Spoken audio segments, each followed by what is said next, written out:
Aquí comienza el podcast de Luis Curbelo.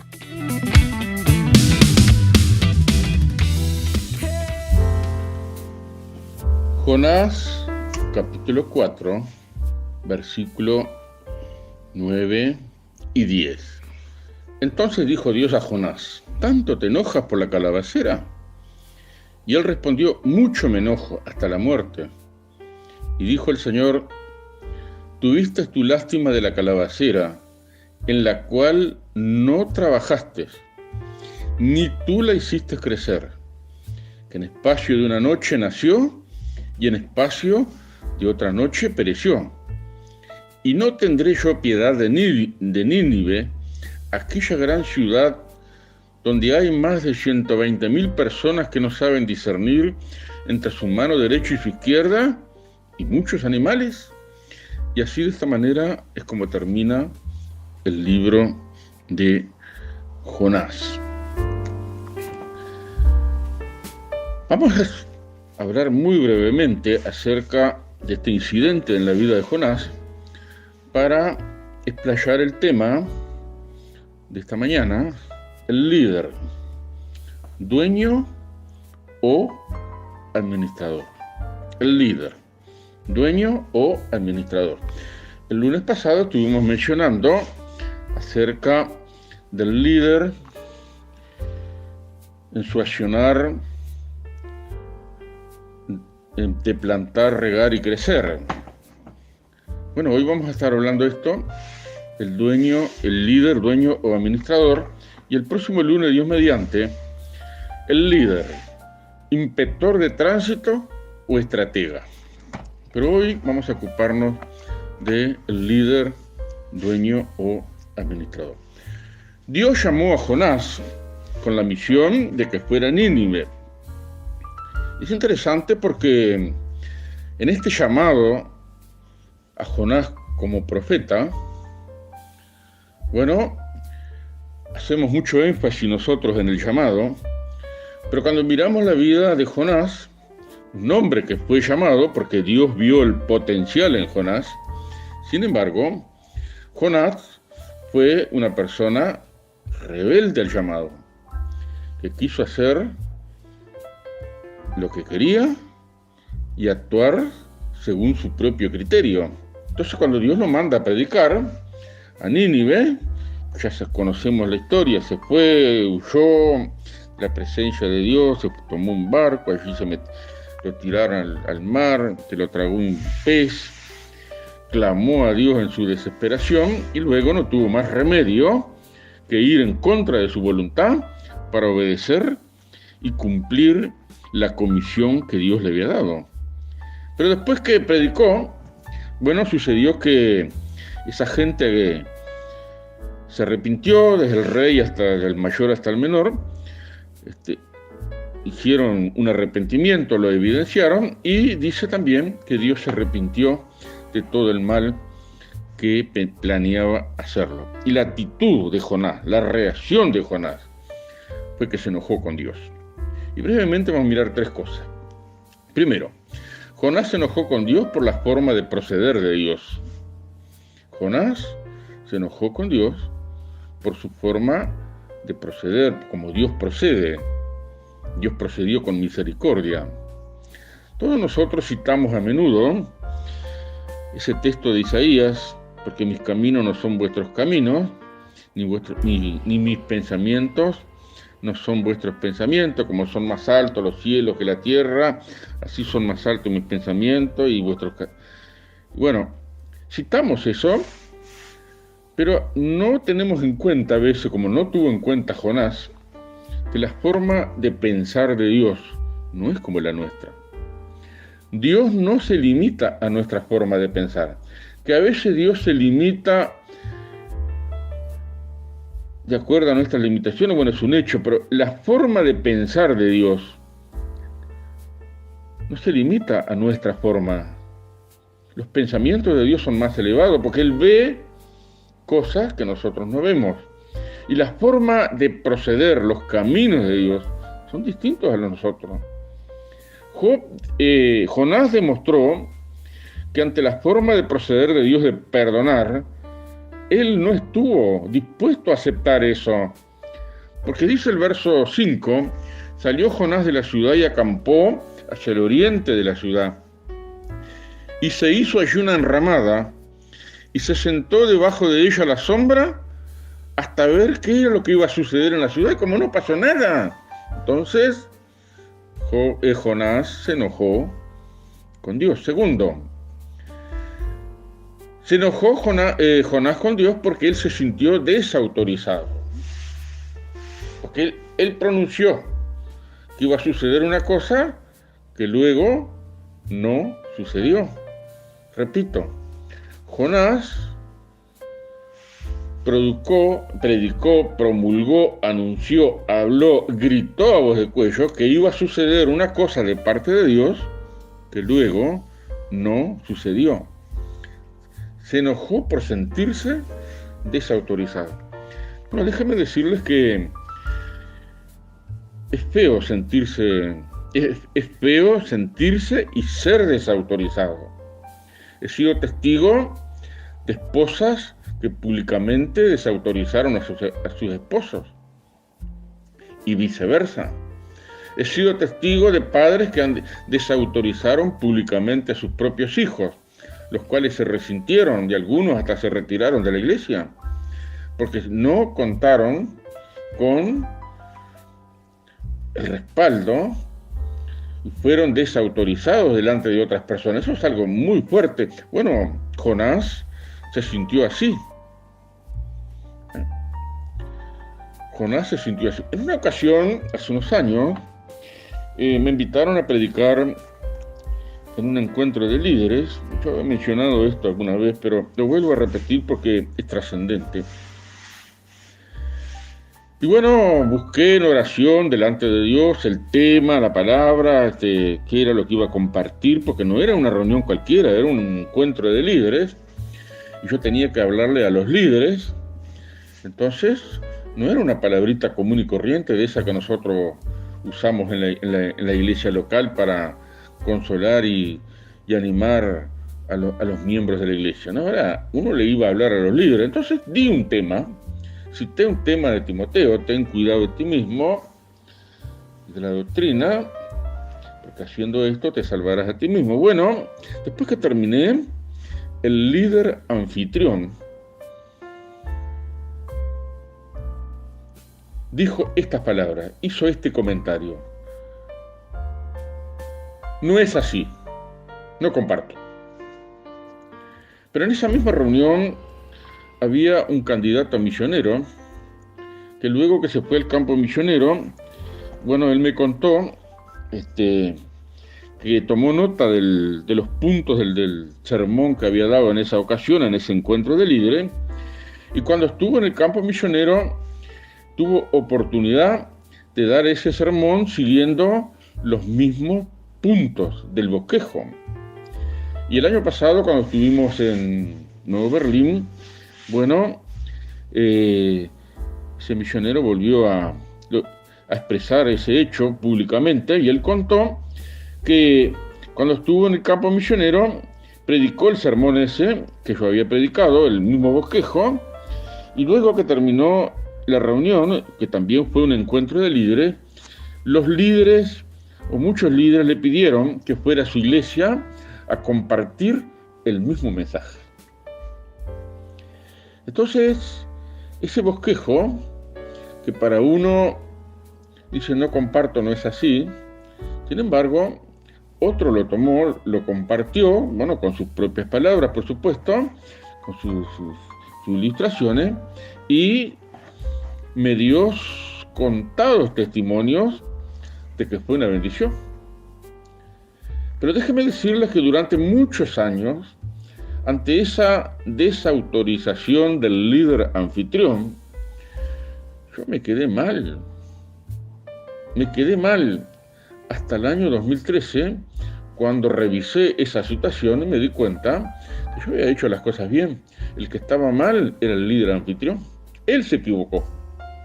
Entonces, deseché la culpa, deseché esos malos recuerdos y, a su vez, perdoné a ese líder porque me dije a mí mismo, bueno, quizás él nos fue enseñado de la misma manera, no ve las cosas de la misma manera, el que le enseñó a él tampoco veía las cosas de esa manera, entonces él se vio, vaya a saber por qué, se vio que no estaba de acuerdo y así lo expresó públicamente. Entonces lo perdoné y dejé de preocuparme por eso. Pero es triste, es fuerte, es feo y es muy doloroso cuando uno es desautorizado. Y así fue como se sintió Jonás. Porque Jonás predicó durante 40 días, Nínive será destruida, y luego Dios se arrepintió y no fue destruido. Tercero, Jonás se enojó con Dios por la pérdida de comodidades que él no fue protagonista. Se enojó, se fue, hacía un calor horrible, el sol le pegaba en la cabeza. Bueno, Dios hizo nacer una calabacera que le dio sombra. Él encontró gran deleite, gran satisfacción, gran alivio con esa sombra. Pero al cabo de la segunda noche, la calabacera se secó porque Dios preparó un gusano que le atacó la calabacera. Y al otro día, entonces ya no tenía más sombra y estaba enojado. Y es ahí cuando Dios usa esa ilustración para confrontar la actitud de Jonás. Dice así: ¿tuviste tu lástima de la calabacera en la cual no trabajaste, ni tú la hiciste crecer? En espacio de una noche nació y en el espacio de otra noche pereció. Y no tendré yo piedad de Nínive, donde hay 120,000 personas que no saben discernir entre el bien y el mal. Qué pregunta, ¿no? Bueno, no hay duda que Jonás se sintió dueño de la calabacera. Como a veces también nos sentimos dueños de algunas cosas. Bueno, miremos ahora el título en base a esto. ¿El líder es dueño o administrador? El apóstol Pablo cita en 1 Corintios capítulo 6, versículos 19 y 20. ¿O ignoran que vuestro cuerpo es templo del Espíritu Santo, el cual está en ustedes, el cual tienen de Dios y que no son vuestros, no se pertenecen a sí mismos? Verso 20. Porque habéis sido comprados por precio, glorifiquen pues a Dios en vuestro cuerpo y en vuestro espíritu, los cuales son de Dios, pertenecen a Dios. Entonces, cuando miramos en este asunto del dueño o administrador, tenemos que concluir, en primer lugar, en base a esta palabra, que nosotros no nos pertenecemos a nosotros mismos, porque fuimos comprados por precio. El precio fue la sangre de nuestro Señor Jesucristo. Nunca jamás hemos sido dueños de nuestras personas, porque mientras estábamos en el mundo, Satanás fue nuestro dueño. Hacíamos los deseos de la carne, de los pensamientos, de la mente, hacíamos los deseos de Satanás, estábamos manejados, sujetos, manipulados, subyugados por el poder de Satanás, no tenía bajo la pata. Cristo, al venir a nuestras vidas y comprarnos con su preciosa sangre, nos hizo libres de ese yugo del pecado y de Satanás y nos dio la libertad de ser hechos hijos de Dios. Pero fuimos comprados por su precio. Ahora ya no pertenecemos a Satanás. Ahora pertenezco a Cristo. Entonces no somos dueños. Primero, no somos dueños de las ovejas. ¿Quién es el dueño de las ovejas? Es el estanciero. No somos dueños de las ovejas. ¿Quién es el dueño? El dueño de las ovejas es el estanciero, el Señor Jesucristo. Segundo, no somos dueños de la obra. Somos puestos en la obra, se nos ha delegado cierto grado de confianza, autoridad dentro de la obra, ya sea a nivel local, de los departamentos o del líder de la iglesia, pero la obra no nos pertenece, es la obra de Dios. Y nosotros pasamos a ser administradores de la obra de Dios. no somos dueños ni siquiera de nosotros mismos. Pertenecemos a Cristo. Y Pablo dice en Romanos que estamos muertos, pero vivos en Cristo Jesús. Nuestra vida está escondida con Cristo Dios, dice a los Colosenses. Bueno, no nos pertenecemos a nosotros mismos. El año pasado, cuando estuve en un encuentro fraternal de varones, que recorrí los bancos haciéndole la pregunta a varios: ¿usted sabía que no se pertenece a sí mismo? Y si bien es cierto, nadie dijo nada, pero uno como predicador está atento a ciertos detalles, sobre todo las reacciones que se expresan en los ojos o por medio de los ojos. Y bueno, pude ver la sorpresa, el enojo en algunos, como diciendo: ¿y vos que venís acá a decirme esto delante de todos? Si yo me pertenezco a mí mismo, no me pertenezco. En algunos vi la sorpresa, como que por primera vez se confrontaron con el hecho de que no me pertenezco a mí mismo, pertenezco a Cristo. Bueno, eso es algo notable. No somos dueños de las ovejas, no somos dueños de la obra, no somos dueños de nosotros mismos, y cuarto, ni mucho menos somos dueños del monopolio del Espíritu Santo.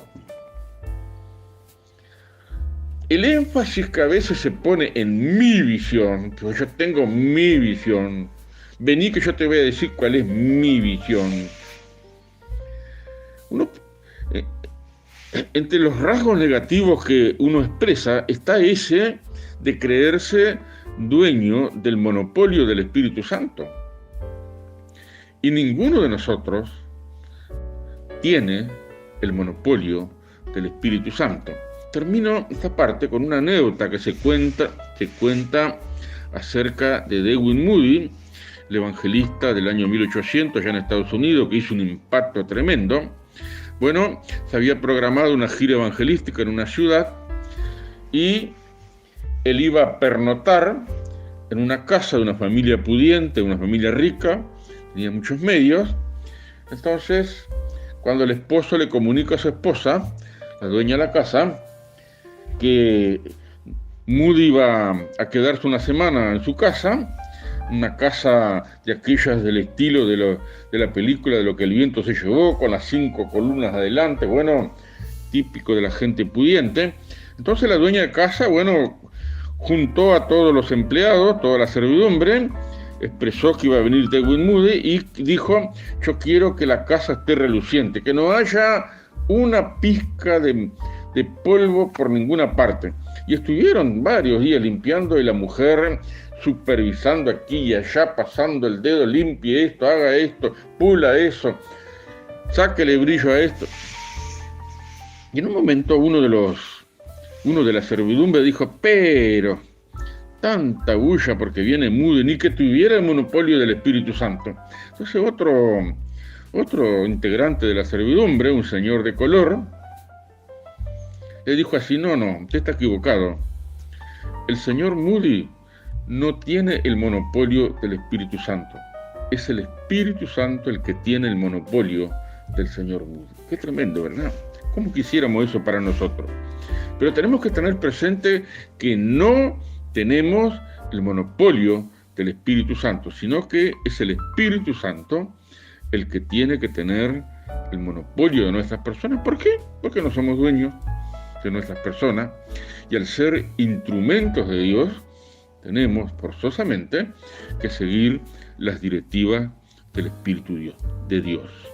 Tercero, primero, lo de Jonás. Segundo, no somos dueños. Tercero, somos administradores. Primera de Corintios 4, versículo 1 y 2 dice: así pues, téngannos los hombres por servidores de Cristo y administradores de los misterios de Dios. Ahora bien, se requiere de los administradores que cada uno sea hallado fiel. En primer lugar, vamos a mirar el término, o a definir el término administradores. La RAE dice que un administrador es una persona que administra bienes ajenos. Pues no hay desnudez en aquel que pierde todo por amor. Estás escuchando el podcast de Luis Curbelo. En el Señor, más bien desnudo es. No olvides suscribirte para no perderte ninguno. No ha conocido que el saber va con una dice Dios.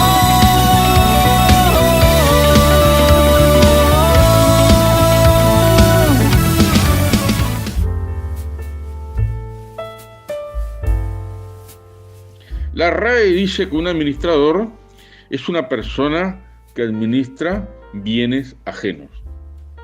Repito, la RAE dice que un administrador es una persona que administra bienes ajenos. Entonces, el líder, en cualquier esfera de competencia y de autoridad que se le otorga, tanto en los ministerios de los departamentos como en el ministerio de la iglesia local, es alguien que administra bienes ajenos. No administra los bienes propios, administra bienes ajenos. Tenemos que tener presente eso, que la iglesia o el departamento en el cual Dios nos pone para administrar, en el equipo de líderes, no nos hace dueños de eso. Solamente estamos administrando un bien que no nos pertenece. Otra definición muy profunda, que la voy a leer pausadamente, dice así: un administrador es una persona con visión que ve lo que la generalidad no ve, que es capaz de aplicar y desarrollar todos los conocimientos acerca de planeación, organización, dirección y control empresarial. Sus objetivos son las metas y propósitos de la empresa o institución que le delegó ese cargo y autoridad. Repito, un administrador es una persona con visión que ve lo que otro no ve, que es capaz de aplicar y desarrollar. Tiene capacidad, tiene competencia, tiene la talla, tiene lo suyo para aplicar y desarrollar todos los conocimientos acerca de planeación, planear las cosas, organización, organizar las cosas, dirección, direccionar, y el control empresarial en cuanto a lo que vamos a ver después, en cuanto al rendimiento y producción. Y sus objetivos son las metas y propósitos de la empresa o institución. Lo voy a leer recorrido una vez más sin comentario. Un administrador es una persona con visión que ve lo que otro no ve, que es capaz de aplicar y desarrollar todos los conocimientos acerca de planeación, organización, dirección y control empresarial. Sus objetivos son las metas y propósitos de la empresa o institución. Creo que esta definición merece un estudio exhaustivo de parte de cada uno de nosotros que ejercemos cierta área de liderazgo, porque nos expresan nuestros rayos de competencia. Una de las cosas que he percibido, se me ha hecho mucho hincapié, lo importante es el llamado. Dios me llamó a un área del ministerio.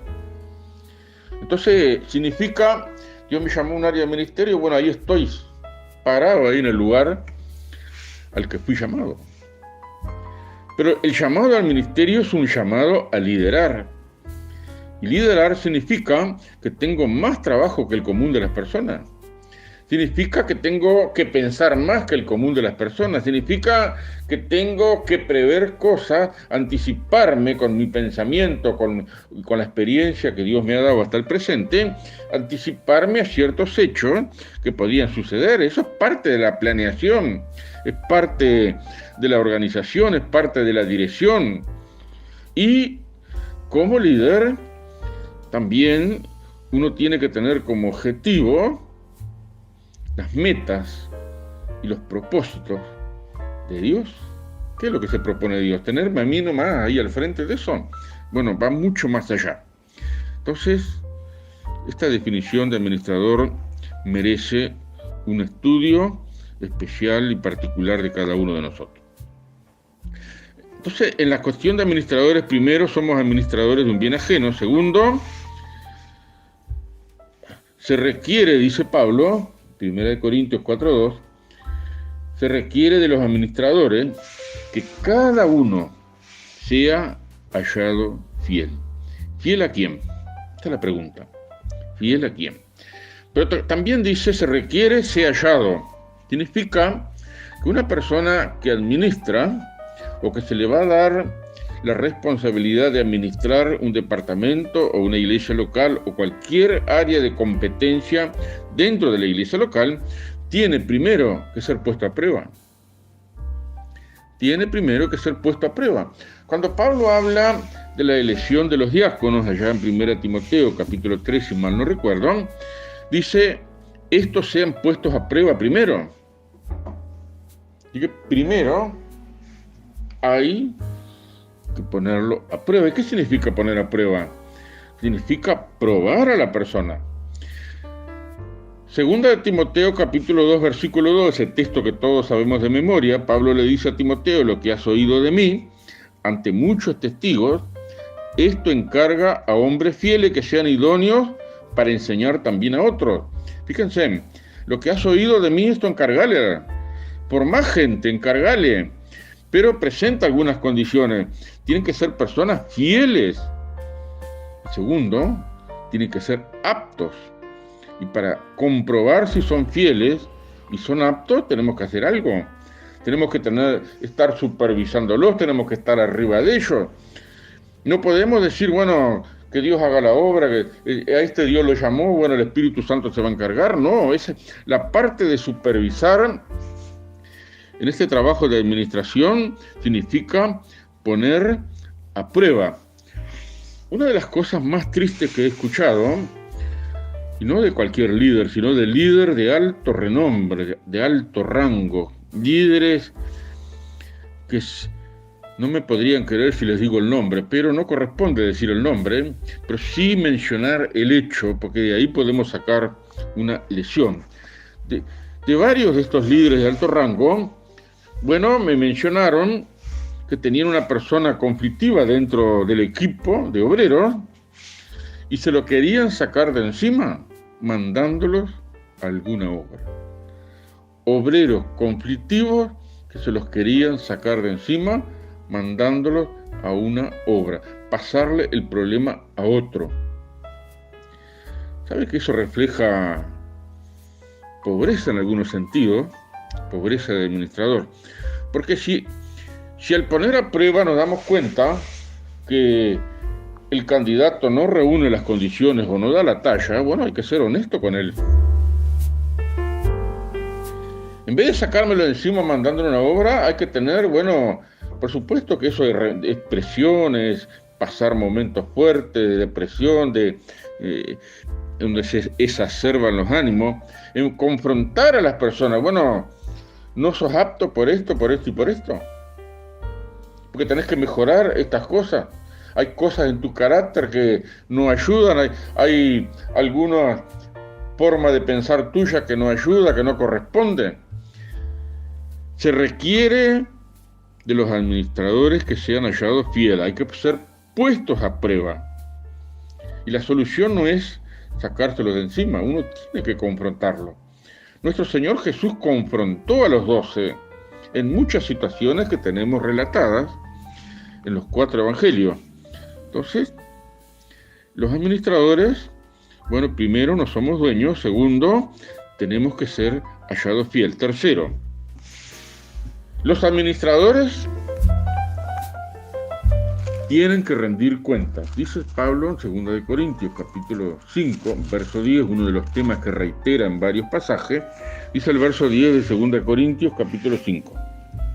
Porque es necesario que todos nosotros comparezcamos ante el tribunal de Cristo, para que cada uno reciba según lo que haya hecho mientras estaba en el cuerpo, sea bueno o sea malo.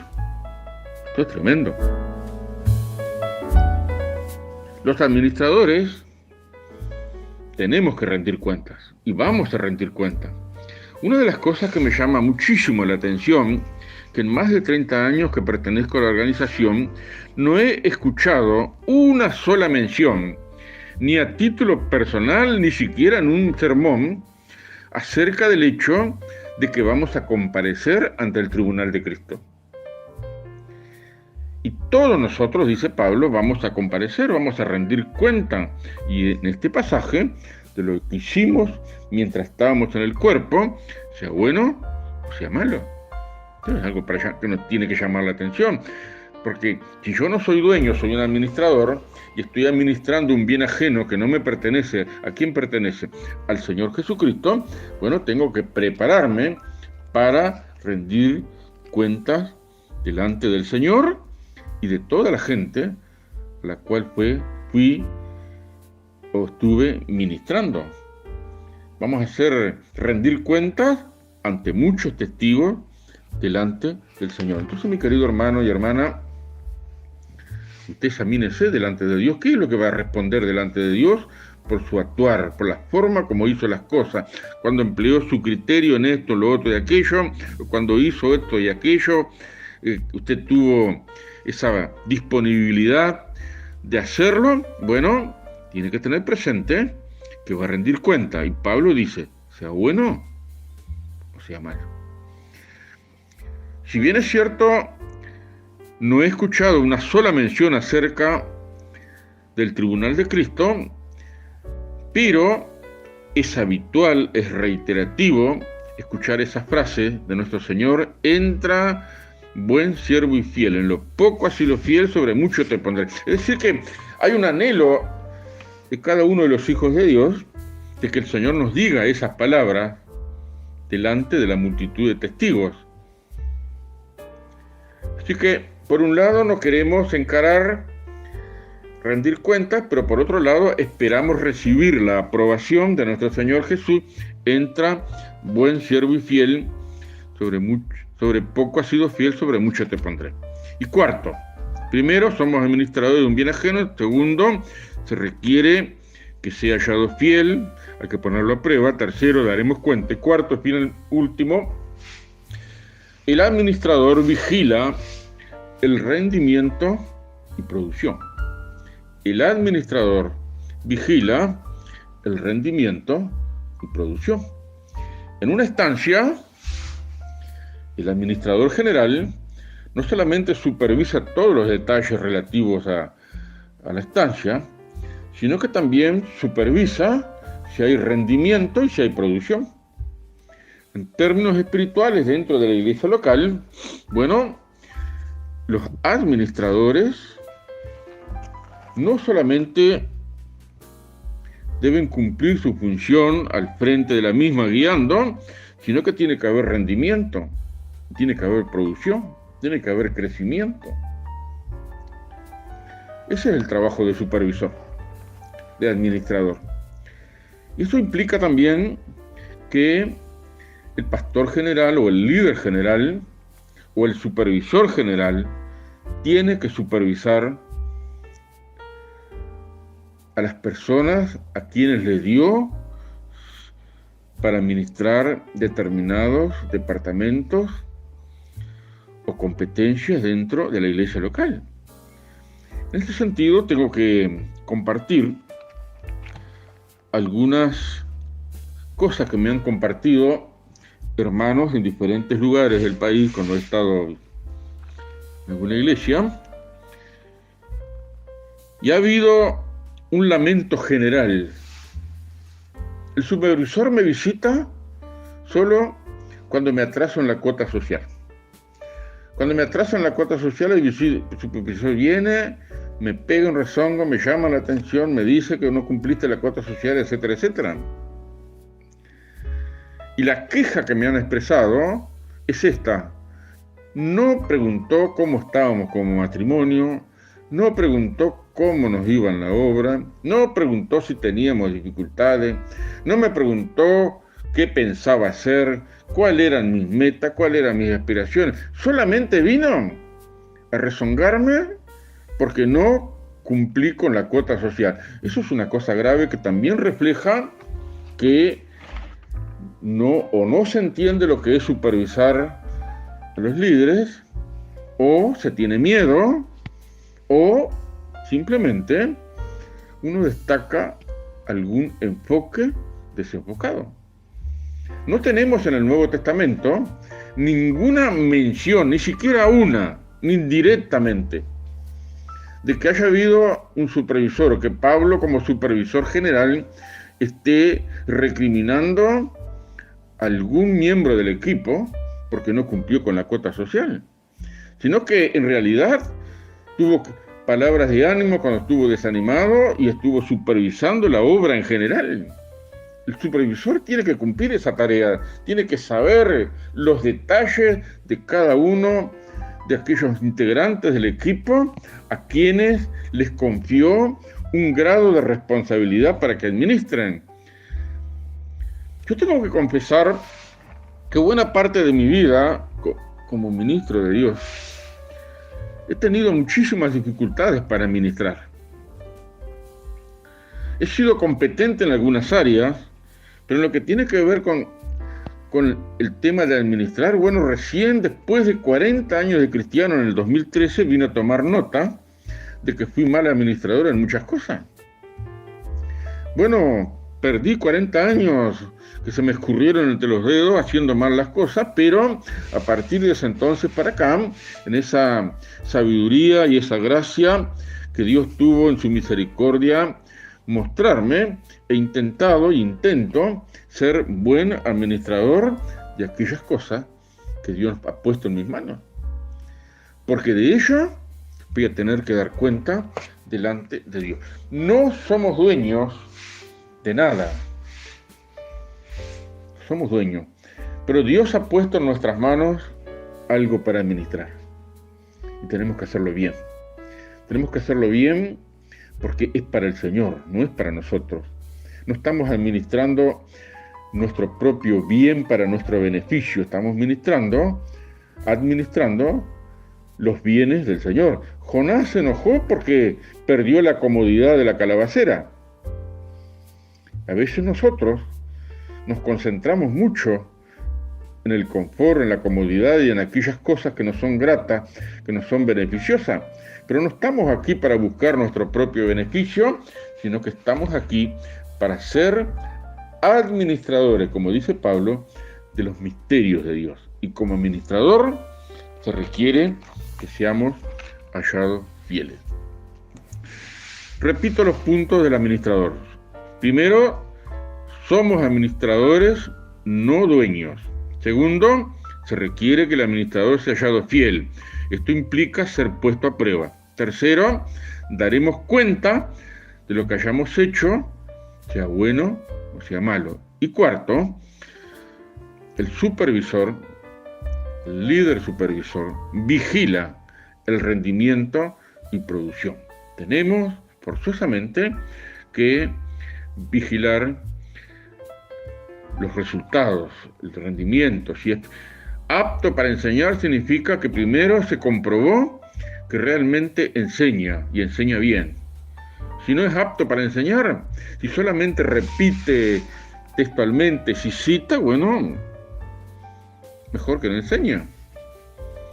Porque aquel que recita cosas no edifica, pero aquel que es apto, que tiene eso de Dios, esa gracia de Dios para enseñar y para encender una chispa en el alma, bueno, eso implica que la obra va a crecer, que los hermanos van a ser edificados, que van a recibir una buena influencia, que los va a proyectar hacia la producción. ¿Y cuál es nuestra producción? Que los hermanos sean fortalecidos y ganar nuevas almas. Bueno, que Dios nos ayude, nos dé gracia y misericordia, que podamos tener siempre presente que no somos dueños, somos administradores de un bien ajeno. Y esa definición, un administrador es una persona con visión, que ve lo que otro no ve, que es capaz de aplicar y desarrollar todos los conocimientos acerca de planeación, organización, dirección y control empresarial. Sus objetivos son las metas y propósitos de la empresa o institución.